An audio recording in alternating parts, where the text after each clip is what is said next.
এই দেখো বন্ধুরা, বাজার থেকে পুঁটি মাছ নিয়ে এসেছে, আমি কেটে ফেলেছি। এখন শস্য দিয়ে রান্না করব।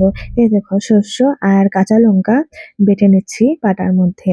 ভালো করে পেস্ট হওয়ার জন্য, মিশে যাওয়ার জন্য দিয়ে দিচ্ছি নুন। নিয়ে ভালো করে বেটে নেব। কিছু পরিমাণ আদা দিয়ে দিয়েছি।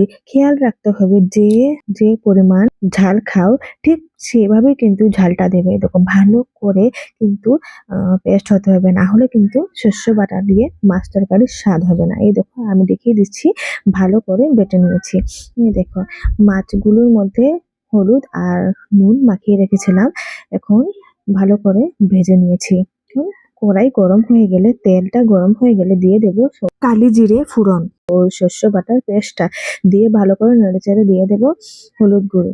আর নুনটা কিন্তু যে যার পছন্দ মতো দেবে, আমি আগে দিয়েছি দেখে এখন দেব না। বাটিটা ধুয়ে দিয়ে দিচ্ছি, দিয়ে ভালো করে নেড়েচেড়ে যখন একটু ফুটে আসবে তখন দিয়ে দেবো জল। জল দিয়ে ফুটে আসবে তখন দিয়ে দেবো ছেঁড়া কাঁচা লঙ্কা দিয়ে একটু নেড়ে চেড়ে দিয়ে দেবো মাছগুলো যে ভেজে রেখেছিলাম, এই মাছগুলো দিয়ে ভালোভাবে যখন ফুটে আসবে তখন দিয়ে দেবো ধনেপাতা। আমার রান্না কমপ্লিট। কে কিভাবে খাও পুঁটি মাছ আমাকে একটু কমেন্ট করে জানিয়ে দিও কেমন হয়েছে রেসিপিটা।